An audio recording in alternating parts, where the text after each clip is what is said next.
feel like they'd make a cute couple. Like, don't they look cute together? Kind of, right? Anyone else think so? Just me? Hi, welcome back to another 90 Day Fiancé recap. Let's talk Happily Ever After Season 8, Episode 4, starting with Manuel and Ashley. Yeah, we're gonna start with them because they're one of my favorite couples. And I don't know why people are hating on them. Like, literally, there are so many other couples that are way worse than them. So for y'all to be hating on Ashley and Manuel the way some people are, like, you're weird. I don't get it. Are they annoying? Yeah. Do they have some faults? Yeah. But like I said, there are way worse people on this season than them. I actually kind of like them. I feel like I could be Ashley's friend IRL. The reason why I wanted to start with Ashley and Manuel is because Ashley kind of just touches, just a tad little touch on religious trauma. And I want to get into it. Do I really want to get into it? Yeah, I think I do. So let's start with them. Manuel takes Ashley to a Catholic church. And this is why I with Ashley, because she did not complain. She went to the Catholic church with Manuel, knowing that she didn't want to go. She'd feel really uncomfortable going, but she went to support her husband. She did not complain. She did not whine. She did not yell. She just went because she was like, I love you. You're my husband and I want to support you. I did find it very interesting that she said a lot of her clients have religious trauma from their past from a Catholic church. And I found it totally relatable because a number of stories I've heard from my coworkers, my friends, my colleagues, my classmates from school about their Catholic upbringing. Whoa. So Ashley's in the Catholic church and they're doing all their Catholic things and she feels very, very uncomfortable. This is all new and foreign to her. And then she has this realization. She's like, oh my God, this is how Manuel must feel about my witchcraft. And so she has a lot more empathy. After the service, the deacon walks over and talks to them. He's like, welcome, blah, blah, blah, blah, blah. And he finds out what she does for a living and he doesn't shun her right away, but he does tell her that is a little frowned upon. When it comes for reading palms, card, we as the Catholic Church frown upon it because that's really focusing in on the dark side. Lots of these things, people go so far that they think that they are equivalent to a god. That is not the case. There is only one God. Oh my God. I remember there was a tarot card reader at one of the parties that I went to, and I went home and I told my mom about it, and she was so upset that I participated. I was like, whoa, calm down. Like she went crazy, y'all. And I was like, I don't believe in it. I was just doing it for fun. Okay, relax. But no, she was like, never ever do that again. That is not good. That is evil. Blah, blah, blah. That is against her faith. I was like, holy, okay. Anyway, they tell him that Ashley's about to meet his family and his entire family is Catholic. So the deacon advises Ashley not to tell Manuel's family about her witchy witch stuff. Like, you know, sprinkle it a little here and there, but don't really delve into it, you know? I think they're going to judge you. That's what I expect. So you don't want to throw everything. Let everything flow. And she's like, wait, you're telling me not to be myself? But come on. We all know what he means. You don't have to tell someone everything the first time you meet them. You just sprinkle it in little by little and traumatize them slowly.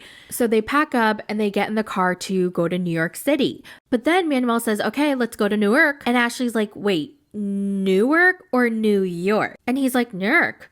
And she's like, Newark or New York? Newark.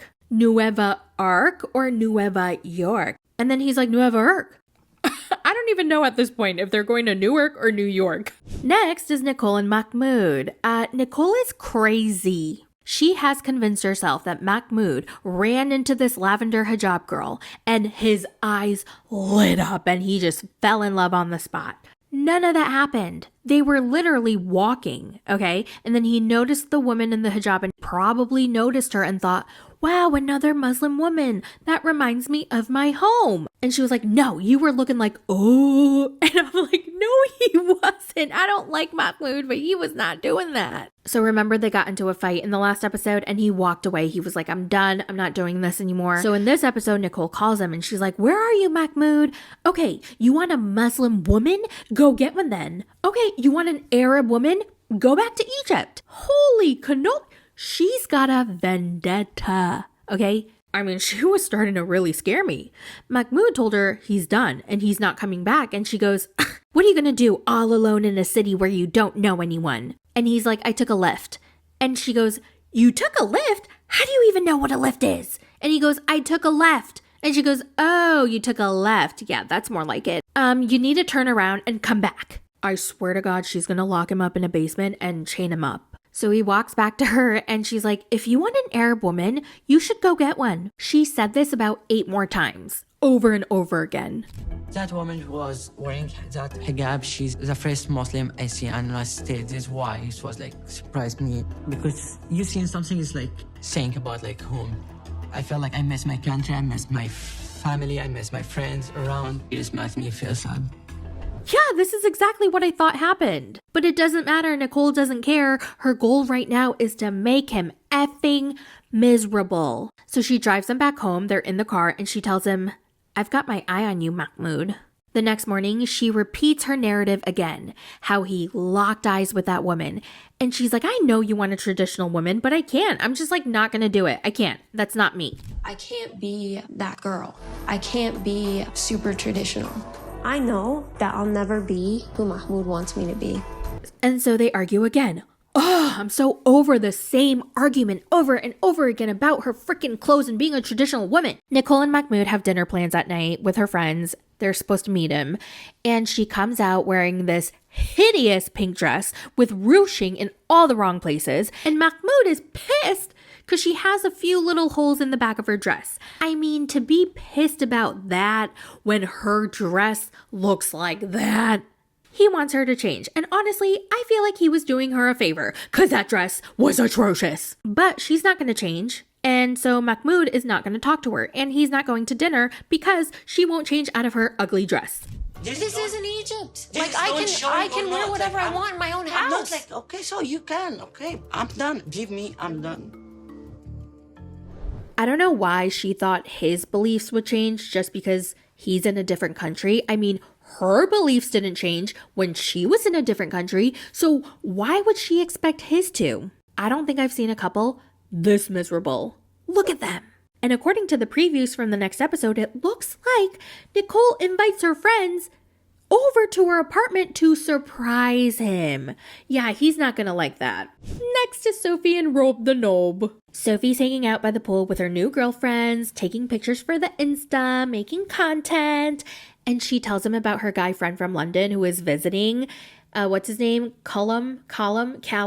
And the girls are wondering if he has a crush on her and if that's the reason why he's visiting all the way from London. And she's like, no. So eventually, Rob joins a pool party and Kay starts grilling him about why he's so pissed off about Sophie's best guy friend visiting. And, oof, it's not going well.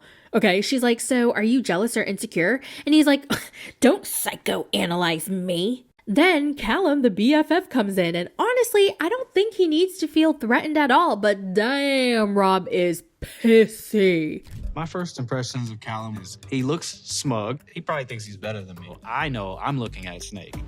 Callum goes to Sophie. Oh my God, so good to see you. Remember Portugal? We had so much fun. It was so amazing. Oh my God, the food, the view. Oh my God. And Sophie goes, yeah, it was so fun. I want to bring Rob. I think he would really love it. And Rob goes, y'all went to Portugal? And Callum goes, yes, when we dated a little bit. Like when we first met, we dated a little bit. And he goes, y'all dated? Dun, dun, dun. Okay, listen. I understand why he's pissed off that Sophie didn't tell him that they dated a little bit, because it's just stupid little information that she should have told him just so he knows. But to be fair, it's not that big of a deal. They were 16 years old. They dated for a month. and he doesn't need to take it to the level he's taking it to. Sophie senses that Rob is on the defense and he's getting a little uncomfortable, so she holds his hand throughout the conversation with Callum. She's like holding Rob's hand. And she's also including him into the conversation. Like she said, yeah, I really want to bring him. I think he would love it. But Rob is still pissy. The dude is so insecure and I don't understand why. He's trying so hard not to lose his mind. So after Rob finds out that they dated for like a month when they were 16 years old, he's like, Soph, you should have told me. And Kay goes, don't make it a thing. Like, it's not a big deal. Like don't make that a thing. You know what I'm saying, Rob? Okay, Kay, can you shut up? Nobody's talking to you. Okay, Kay? Now, I agree, it is not a big deal, but Rob makes it such a big deal. He's so pissy. He's so mad. And Sophie senses this again, so she walks over to him and gives him a big hug to try to make him feel better. But Rob gets up and he goes to the bathroom to pull out that big prickly stick out of his ass. I'm already backed in the corner, the oddball out. I'm just trying to make Sophie happy. But at the same time, things could definitely go left. According to the preview for the next episode, they get into a really heated argument. Like, it should not have gone to that level. And hopefully that's the episode where they finally break up. Oh my God, when is the breakup happening? Next, we have Emily and Kobe. Now, Kobe gets his hair done for his Cameroonian wedding, and his friend Valerie, and I forgot the other guy's name, they keep him company. The guys are basically instigating. They're like, is Emily controlling? Is she bossy? Is she naggy? Blah, blah, blah, blah, blah. And Kobe says, you know what? Yeah. But she is who she is, and I love her for it. A+, Kobe, A+. Then Valerie says, but in Cameroon, men are king. What a man says goes. And Kobe goes, listen, I'm not going to control her. I'm not going to tell her what to do. Marriage is a partnership, and we've been doing very well together. A+ again. I mean, A+ all across the board. I freaking love him. Valerie doesn't stop, though. He tells him that 90% of the men who leave Cameroon to get married, they come back because they're so unhappy and they end up marrying another Cameroonian woman. And Kobe goes, okay, thank you. Like, what do you want me to say to that? I thought you guys would be happy for me and want the best for me. And I feel so bad for him because you could tell he was kind of tired of the same questioning over and over. They were so skeptical and they were like shoving it down his throat that this wasn't going to work. Like, Emily is naggy and you shouldn't be with her, and you need to be a man and you need to take charge. And he's just like, no, everything's fine. Everything is good. There's no perfect relationship. We have our days that we fight, we talk, but in the overall sense, we're happy together. Later that night, Emily and Kobe go out on a date, and she's doing the most with her commentary. I don't know if the producers told her to amp it up, don't hold back, but she's, doing what she does best. Oh my God, my husband opened the door for me. Is that really my husband? Oh my God, did you really open the door for me? Oh my God, I can't believe my husband opened the door for me. You should do this more often. I can't believe you're my husband. Who's this opening the door for me? Oh my God, I was like, shut up. They sit down to have dinner and he goes, how was your day? And she's like, it's like every other day when you're at work. I'm stuck with the kids and I can't do anything. And he goes, oh, okay, yeah, it was great seeing my friends. So what did your friends say about me? What did you guys do? What did you guys say? What did you guys talk about? And he's like, oh, we talked about guy things. And she goes, oh my God, tell me what you guys talked about. Tell me now. I want to know. I want to know everything. Tell me everything. Don't miss any detail. Oh my God. Okay, so honestly, I'm not bothered by what Emily's saying because, if he were my husband, I'd be like, oh, come on, tell me what you guys and, you and your boys talked about. I want to know. I think it's the way she says it. I think it's the tone of her voice that is just not very pleasant to the ears. And then at the end of the night, she was like, oh my God, this was so fun. Like, I had so much fun with my husband. Like, this was so fun. Like, super sarcastic. I was like, Emily, chill. So fun. It's our Babe, first... so fun. Even though Emily can get really freaking annoying, I still love them as a couple. I love them as a family. I support them, and I stan Emily and Kobe. That's what I'm trying to say. Last and very least, let's talk about Big Ed and Liz. Now, both of their families get together to celebrate the 4th of July, and remember, he was on really bad terms with his mom, but now they're on good terms, and she's at the party. Yay! Okay, so Liz's mom and Ed, they go off to have a chat, and I was like, hey, I feel like they'd make a cute couple. Like, don't they look cute together? Kind of, right? Anyone else think so? Just me? She's like, listen, you prick. Liz tells me you're an asshole 95% of the time. And Ed goes, well, I'm an insecure man and I was in a state of self-sabotage and I regretted breaking up with her all 29 times. And the mom's like, oh, okay. Welcome to the family. The end.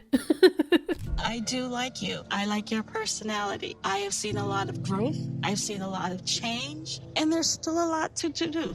In the next episode, it looks like we're getting Patrick and Thais next. I really don't care about their storyline. John comes back and he's trying to infiltrate and kind of like dig into their relationship and tag along on their trip to Brazil. I literally don't care. So will I cover them? Probably not. Okay. Well, that's it for the recap. Let me know your thoughts in the comments and I will talk to you in the next one. Bye. It's a recap. It's a recap.